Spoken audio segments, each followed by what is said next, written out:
Harlem in the early 1930s did not sleep the way other neighborhoods slept. It exhaled even at midnight. The brownstones seemed awake, their windows glowing softly with lamplight and cigarette embers. Music floated from basement clubs and church. Halls alike trumpets arguing with pianos, gospel choirs answering back. It was a neighborhood alive with rhythm and contradiction, poor but proud. Marginalized yet magnificent, and in the center of it all walked a man who understood contradiction better than most. Ellsworth Bumpy Johnson did not stride like a conqueror. He walked as though he belonged wherever he stood. That was the difference. His suits were tailored but not flashy. His shoes were polished but practical. His hat sat just low enough to shadow his eyes, which observed everything and revealed almost nothing. There was poetry in the way he moved, not because he tried to be theatrical, but because he never needed to try. People mistook silence for weakness. They learned. On this particular autumn evening, Harlem's air carried a tension that did not come from music. Word had traveled from downtown. Powerful men were discussing adjustments. That was the polite word they used when they meant control. Money flows were being recalculated, territories re-examined, and Harlem once again was being treated like a ledger entry instead of a living community. Inside, a modest social club on 135th Street, a group of local businessmen, church leaders, and neighborhood organizers gathered around a long wooden table scarred by decades of elbows and arguments. The mood was heavy. They were waiting for Bumpy. He entered without announcement, removing his gloves slowly, folding them carefully before setting them down. He greeted every man in the room by name, not as a performance, as memory. That alone shifted the temperature. "You've heard?" one of the men asked quietly. Bumpy nodded once. "I've heard that men who don't live here are deciding how we should." There was no anger in his voice. "That frightened some of them more. They're sending representatives," another man whispered, "from Luciano's side. They say Harlem needs oversight. Oversight." The word hung in the air like a stain. Bumpy took a seat at the head of the table, not because he demanded it, but because everyone else subtly left it open. He removed a small notebook from his inner coat pocket. Its edges were worn. Inside were handwritten lines of poetry, Shakespeare, Dunbar, even fragments of his own thoughts. He closed it again. "Harlem doesn't need oversight," he said calmly. "Harlem needs respect." A younger man near the end of the table leaned forward. "With all due respect, Mr. Johnson, those men downtown don't respect us." Bumpy's gaze shifted to him, not harsh, not dismissive, measured. "They don't respect what they don't understand," he replied. "And they don't understand what they refuse to see." That was the heart of it. The injustice wasn't just economic. It was racial. It was systemic. It was quiet and constant. Powerful syndicates downtown negotiated with Irish, Italian, Jewish leaders as equals, but Harlem was treated like territory to be managed, not partnered with. Managed. Bumpy rose slowly and walked to the window. Outside, children were still playing stickball under streetlights. A woman carried groceries up 3 flights of stairs. A jazz trio rehearsed through an open basement window. "This neighborhood feeds itself," Bumpy said softly. "Protects itself, prays for itself. If they think we are numbers on a page, then we have already allowed them to misunderstand us. But what do we do?" Someone asked. Bumpy turned back toward the table. "We don't react," he said. "We prepare." The room grew still. "Preparation," he continued, "is not aggression. It is dignity in motion." The following week, downtown emissaries arrived. They did not knock on church doors. They did not visit schools. They did not walk the streets. They went straight to the club where Bumpy held meetings. Their suits were expensive, their cologne strong, their smiles thin. 3 men. One did most of the talking. "Mr. Johnson," he began, taking a seat without invitation. Mr. Luciano sends his regards. Bumpy remained standing. Kind of him, he replied. Evenly. There's concern, the man continued, folding his hands. Revenue inconsistencies, operational inefficiencies. Harlem could benefit from alignment with larger systems.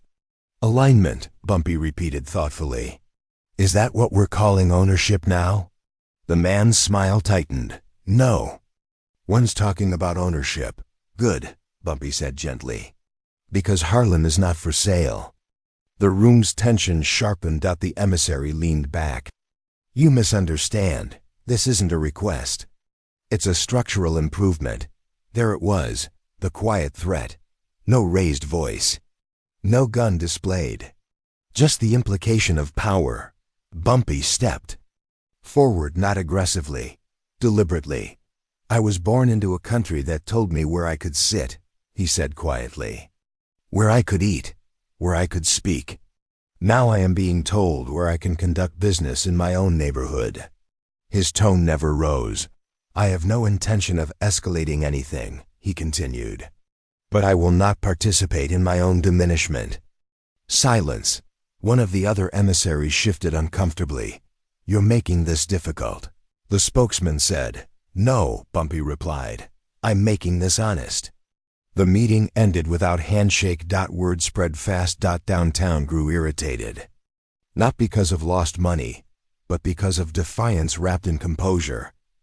Bumpy had not shouted, had not threatened, had not insulted. He had simply refused to bow, and refusal, when calm, is powerful. Days later, small pressures began appearing. Suppliers hesitated. Certain deliveries slowed. Friendly establishments received visits, encouraging new partnerships. It was a strategy designed to isolate him, but Harlem noticed.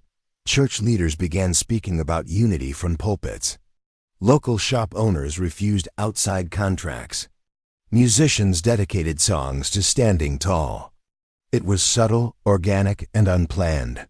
Harlem was not rebelling. It was remembering itself. One evening, as Bumpy exited a community fundraiser, he noticed a black car idling across the street. Windows tinted. Engine humming softly. He paused. The car did not move. He adjusted his coat and crossed the street directly toward it. The driver's window lowered halfway. You should be careful. The man inside muttered. Bumpy leaned slightly, resting one hand on the edge of the window frame. Careful of what? He asked calmly. Of thinking you're untouchable. Bumpy's expression did not change. I don't believe in being untouchable, he said.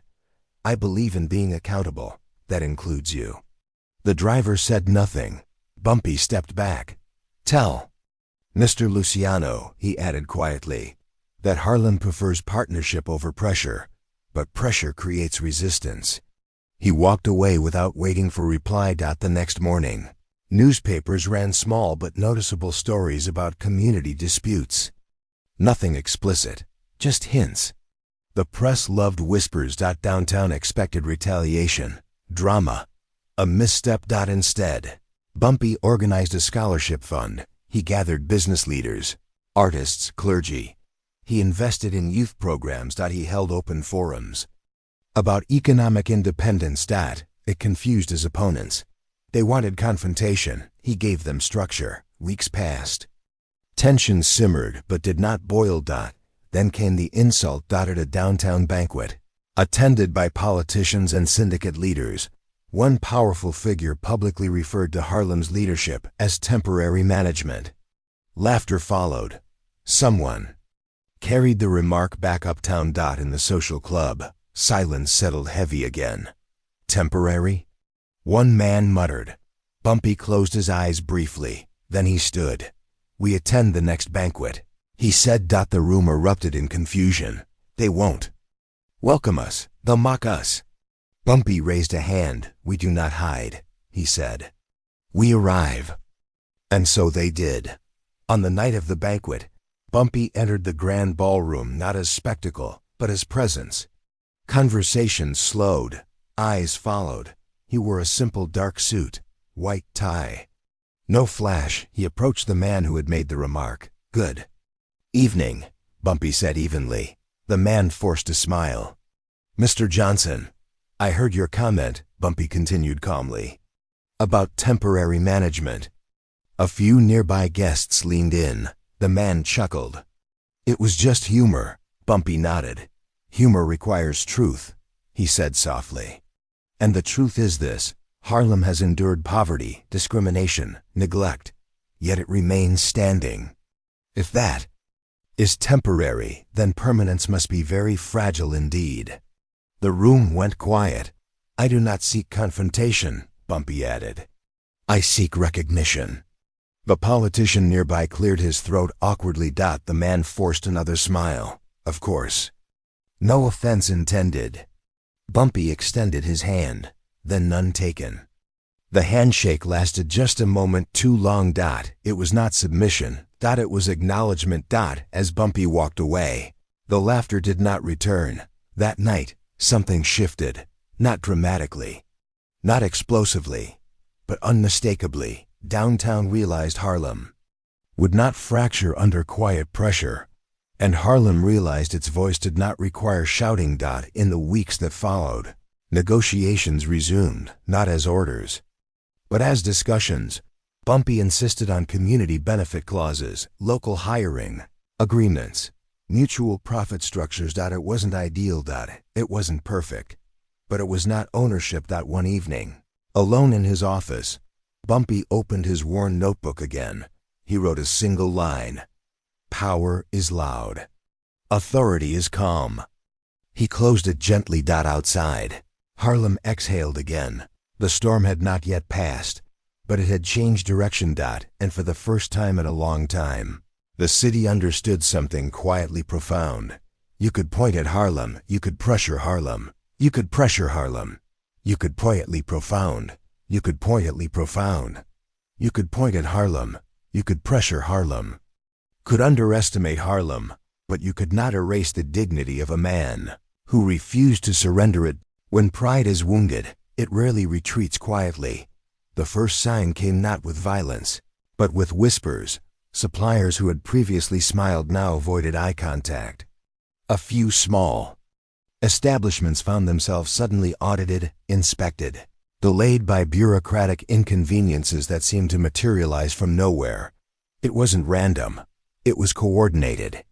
Pressure disguised as procedure. Harlem felt it tightening like a coat one size too small. Yet Bumpy did not respond with outrage. He responded with patience, and that unsettled people more than anger ever could.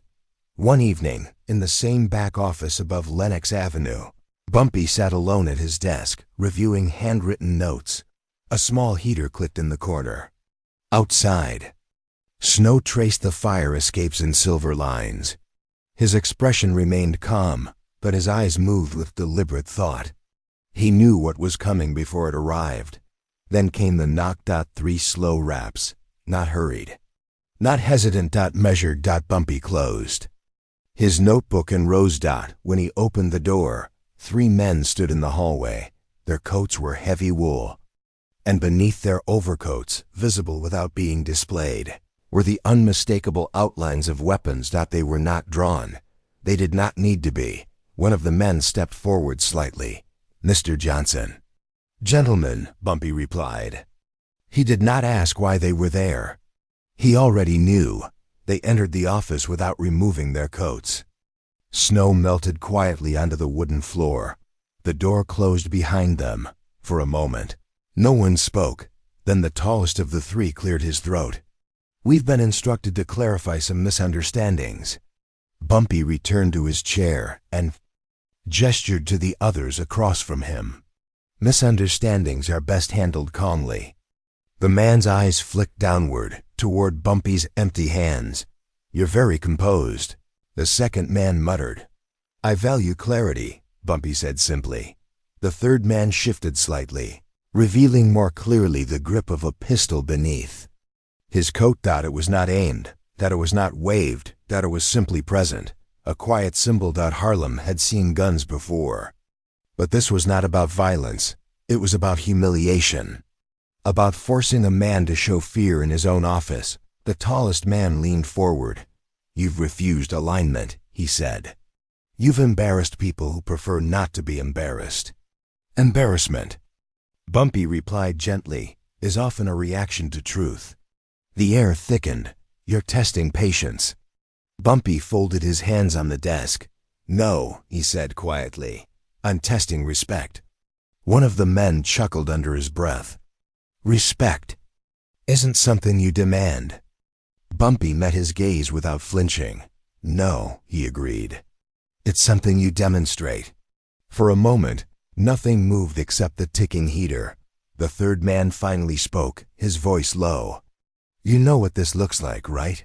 3 men from downtown standing in your office. No one would question if you reconsidered your position." There it was, the offer disguised as threat: reconsider or be reconsidered. Bumpy stood slowly. The men stiffened, not because he moved aggressively, but because he moved deliberately. He walked to the window and looked down at the street below. Children were still playing in the snow despite the cold. A woman was sweeping her stoop. Life continued, unaware of the tension above it. "You see them?" Bumpy asked quietly. The men said nothing. "They don't know your names," he continued. "They don't care about our negotiations. But they care whether their neighborhood belongs to them." He turned back toward the men. "I will not let Harlem learn that dignity can be negotiated at gunpoint." The room froze, the tallest man's jaw tightened. "Nobody's pointing a gun." "No," Bumpy agreed softly. "You're not. And I appreciate that." That answer caught them off guard. He stepped closer, not confrontational, but close enough that distance could no longer hide discomfort. "You came here because you expected fear," Bumpy continued. "You expected anger, maybe defiance. Instead, you found composure." He paused. "Ask yourselves why." Silence pressed in from every wall. The heater clicked again. The third man's hand twitched, near his coat, not to draw the weapon, but from uncertainty. Bumpy did something unexpected then. He reached into his desk drawer. All 3 men tensed instantly. Slowly, deliberately, Bumpy removed a small book, not a weapon, a book. He placed it on the desk. "Shakespeare, King Henry V." Bumpy said quietly, "There's a line I've always respected." He opened it gently and read, "When lenity and cruelty play for a kingdom, the gentler gamester is the soonest winner." He closed the book.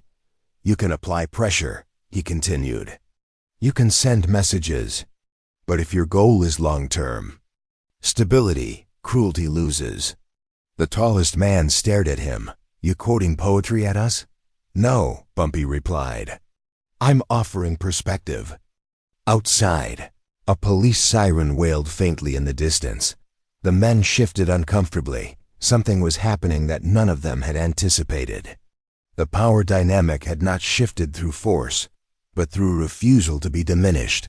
Finally, the second man spoke. "You really believe this neighborhood stands behind you?" Bumpy didn't hesitate. "I don't believe it," he said calmly. "I know it." The statement was not arrogance. It was fact. Weeks earlier, Bumpy had quietly invested in local food programs when shipments slowed. He had ensured rent assistance for families targeted by financial pressure. He had met with clergy, business owners, musicians, not to rally rebellion, but to reinforce unity. Harlem was not standing behind him out of fear. It was standing because it felt seen. The tallest man exhaled slowly. "This doesn't end here." "I never thought it would," Bumpy replied. Another long silence. Then something unexpected happened. The third man, the one whose hand had hovered near his weapon, removed his hat. It was a small gesture, but it changed the air. "You're not what they said you were," he muttered. Bumpy tilted his head slightly. "And what did they say?" "That you were ambitious."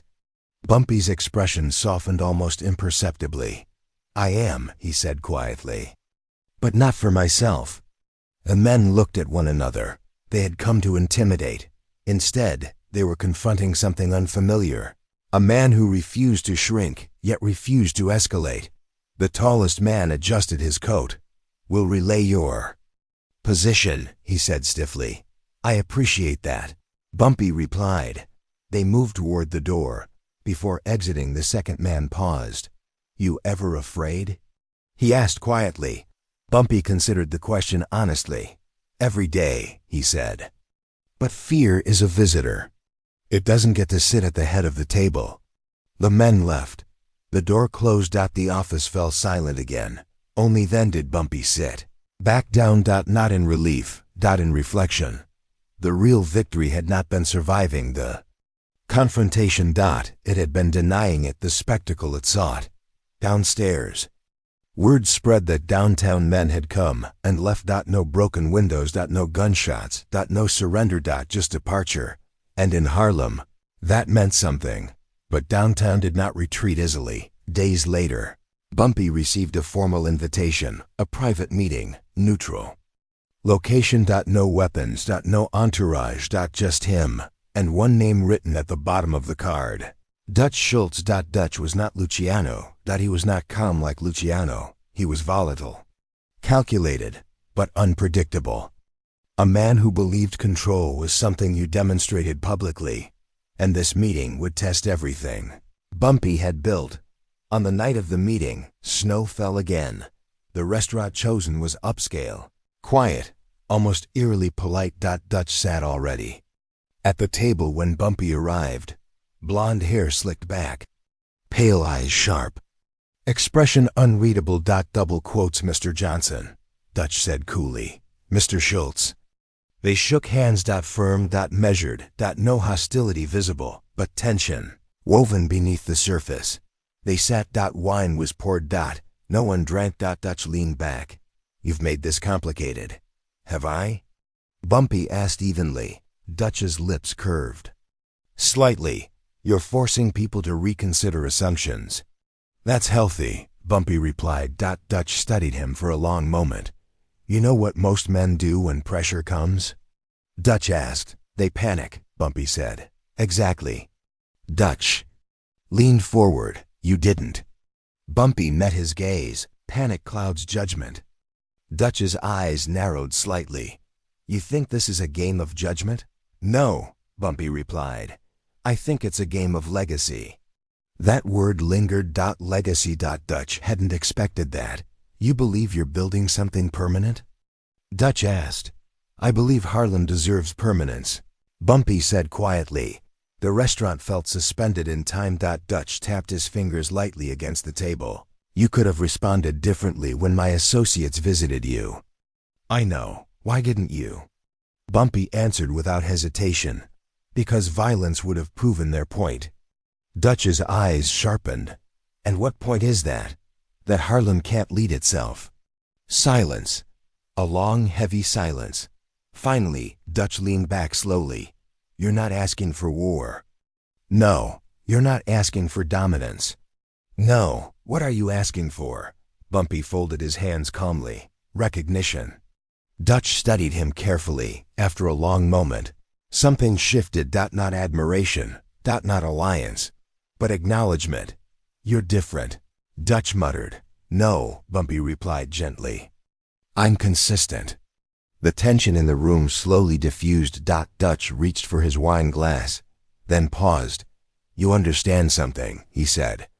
"If this arrangement holds, it holds because you didn't blink." Bumpy's voice remained steady. "I didn't blink because Harlem was watching." Dutch exhaled slowly. "Fine," he said at last. "We'll adjust expectations. Not surrender, but adjustment. For now, it was enough." Outside, snow continued to fall softly over Harlem, and somewhere between downtown ambition and uptown dignity, a fragile balance had been preserved, not by force, but by resolve. Bumpy walked home alone that night. No celebration, no announcement, just quiet steps through quiet streets. He paused once, looking down the block at the familiar brownstones. This wasn't victory. It was foundation. The real test would come later, because Power never forgets a challenge. The agreement with Dutch Schultz did not arrive with celebration. It arrived quietly, like a truce signed in pencil instead of ink. Business resumed its rhythm. Deliveries normalized. Downtown interference eased not completely, but enough to suggest that balance had been reached. But balance in that era was never permanent. It was tolerated, and tolerance has an expiration date. Winter faded into early spring, and Harlem began to breathe easier. Music swelled louder in the clubs. Church attendance rose. Small businesses reopened evening hours. They had cautiously shortened during the tension. There was no parade, no speeches. When it grows among people long denied it, makes powerful men uncomfortable. The first warning came not from downtown, but from within. Young man named Isaiah Carter had grown up watching Bumpy. He admired Bumpy's authority, but misunderstood its foundation. Where Bumpy saw responsibility, Isaiah saw power. Where Bumpy saw stewardship, Isaiah saw dominance. Isaiah had begun gathering a small circle of younger men, impatient men. Men who believed Harlem's moment had come not for negotiation, but for declaration. They backed down once, Isaiah told them in a dim-lit back room. That means they can back down again. One of the older men in the room shook his head. You don't understand. They didn't back down. They adjusted, Isaiah scoffed. Adjustment is weakness. It was the most dangerous kind of misunderstanding, the kind born from partial truth. Word reached Bumpy within days. He did not summon Isaiah immediately. He waited because impatience reveals itself if given time, and it did. Isaiah and his circle began making bold, public statements. They refused certain downtown partnerships outright. They spoke loudly in clubs about new leadership. They hinted that Harlem no longer needed careful diplomacy. It wasn't rebellion. Not yet. It was noise. And noise attracts attention. Downtown noticed quickly. This time, the pressure didn't come through quiet emissaries. It came through economic strain. Credit lines tightened. Insurance inspections increased. A few key shipments were halted without explanation. Harlem felt it again. But this time, the tension didn't feel unified. It felt divided. One evening, Bumpy called a meeting in the same modest social club where part one had begun. The long wooden table was filled again. Clergy, business owners, organizers. But now, Isaiah sat among them. Young, upright, defiant. Bumpy entered and removed his coat slowly, placing it over the back of his chair. He didn't sit immediately. Instead, he looked around the room. I hear, he said calmly, that Harlem is preparing for war.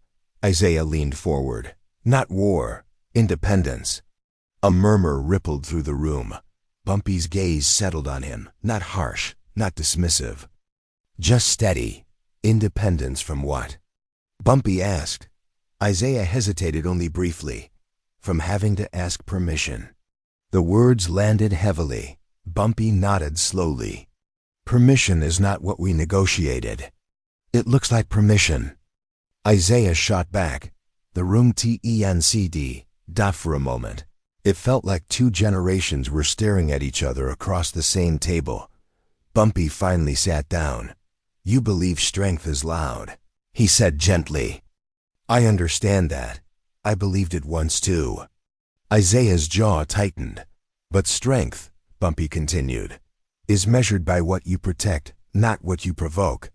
Isaiah stood abruptly. With respect, Mr. Johnson, some of us are tired of protecting. We want to win. The word hung in the air. Win. It sounded powerful. But Bumpy's eyes softened slightly. Win what? He asked quietly. Isaiah opened his mouth, then closed it. That silence said more than any speech. The meeting ended without resolution. And that night, something shifted in Harlem that had nothing to do with downtown. It was internal now. Within a week, Isaiah and his circle made a public move. They refused to honor a negotiated supply agreement and rerouted business through independent channels. It was bold. It was defiant. It was visible. Downtown responded. Immediately. Not with bullets, with consequences. Several storefronts linked loosely to Isaiah's network found themselves targeted with legal scrutiny, licenses delayed, fines imposed. Police presence increased. It wasn't overt oppression, it was strategic inconvenience. And Harlem began to suffer for a decision it hadn't collectively made. A small grocery on 132nd Street shut down temporarily under inspection. A church construction project stalled due to permit issues.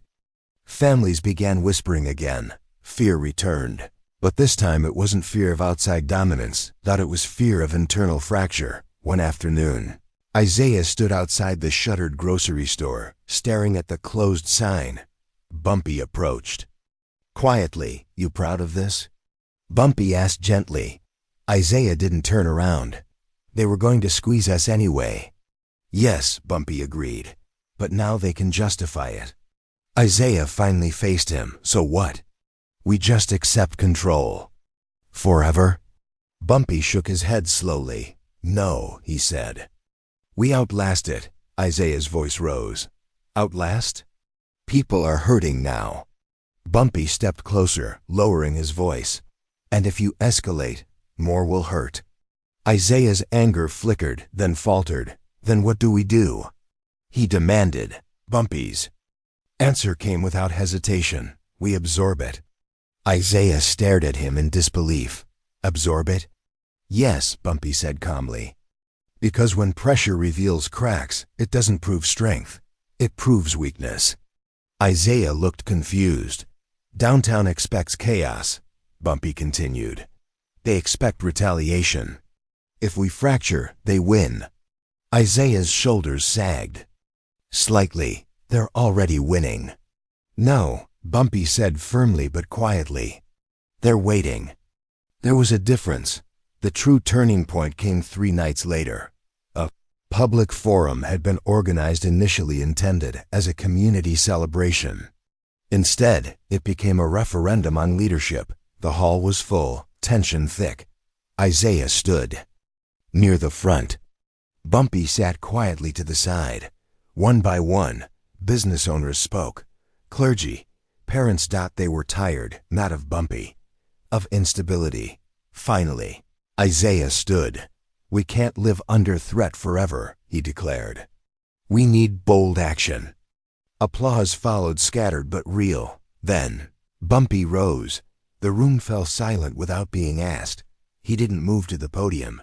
He remained where he stood. "I will not fight my own people," he said softly. The words were simple, but they carried weight. "This neighborhood does not belong to me," he continued. "It belongs to you. If you believe escalation is the path forward, I will step aside." Gasps murmured across the room. Isaiah blinked in shock. Bumpy's voice remained steady. "But understand this. Power taken in anger must be defended in fear." He paused. "I have chosen patience not because I lack courage, but because I value your safety more than my pride." The silence deepened. A mother in the back of the room stood up. "My son works at that grocery store," she said quietly. "I don't want pride. I want stability." Another voice followed. "And I want my church finished." Then another. "And I don't want Harlem tearing itself apart." The tide turned not through force, but through clarity. Isaiah looked around the room. The applause this time was not scattered, it was unified. Not loud, but resolute. Isaiah's shoulders lowered. He stepped back. Bumpy walked forward, not triumphantly, gently. He extended his hand to Isaiah. "Leadership," he said softly, "is carrying the weight others don't see." Isaiah hesitated. Then he took the hand, not as defeat, as understanding. The next morning, Bumpy made a decision that surprised even his closest allies. He personally visited downtown representatives and reinstated the disrupted agreements on Harlem's terms, but without public spectacle. He didn't frame it as concession. He framed it as continuity. In downtown, recognizing the internal unity that had just solidified. Adjusted once more. The inspections eased. Permits were released. The grocery reopened. Harlem exhaled again. But this time, it exhaled differently. Not in relief. In realization. That had been tested. Not by outsiders alone, but by its own impatience. And it had chosen steadiness. One evening, Isaiah approached Bumpy privately. "I thought boldness meant force," Isaiah admitted. Bumpy smiled faintly. "Boldness," he said, "is restraint when restraint protects others." Isaiah nodded slowly. "You weren't protecting your position." "No," Bumpy replied. "I was protecting your future." That was the moment Isaiah truly understood. Not power. Responsibility. Harlem didn't cheer that night. It didn't need. 2. Because something stronger than applause had settled in. Call on trust. And trust, once earned through pressure, is harder to break. But the city was not finished testing Bumpy Johnson. By late spring, Harlem had found its rhythm again. The grocery reopened. The church scaffolding came down. Isaiah no longer spoke of force. He spoke of stewardship. The streets felt lighter, not because danger had vanished, but because division had not taken root. But power, when restrained, does not forget. It recalculates. And somewhere downtown, in rooms thick with cigar smoke and quiet resentment, a new strategy was forming. Not pressure. Not intimidation. Isolation. If Harlem could not be fractured from within, then its pillar would be removed, not with bullets, with reputation. The first article appeared in a small but widely circulated city paper. It didn't accuse Bumpy Johnson of violence. It didn't make wild claims. It did something subtler. It questioned his legitimacy. Who speaks for Harlem? The headline asked. The piece framed him not as protector, but as self-appointed broker. It suggested he had negotiated compromises that benefited select interests. It implied that his calm leadership masked personal ambition. Nothing illegal, nothing explosive, but corrosive. Reputation, Bumpy understood, was more fragile than territory. Within days, similar pieces appeared elsewhere. Editorial whispers, anonymous quotes, concerned voices. The tone was consistent. Harlem deserved transparency. It was clever, because it weaponized doubt. One evening, Isaiah burst into Bumpy's office holding a newspaper, anger flashing in his eyes. "This is a lie," he snapped. "We should respond publicly." Bumpy was seated at his desk, reading the same article. "No," he said calmly. Isaiah blinked. "No? No response. They're smearing you." "They're testing Harlem," Bumpy corrected gently. Isaiah paced. "Then let's call a press conference. Let's expose the pressure tactics." Bumpy shook his head slowly. "If I defend myself," he said quietly, "it becomes about me." Isaiah stared at him in disbelief. "It is about you." Bumpy's gaze lifted. "That's exactly what they want." The deeper plan became clear over the next week. Business leaders began receiving private inquiries from downtown, offers, incentives, assurances that leadership could transition smoothly if necessary. No threats. Just alternatives. Harlem wasn't being attacked. It was being tempted. That frightened Bumpy more than intimidation ever had. Temptation divides quietly, and this time, the test would not be about courage in the face of guns. It would be about loyalty in the face of comfort. It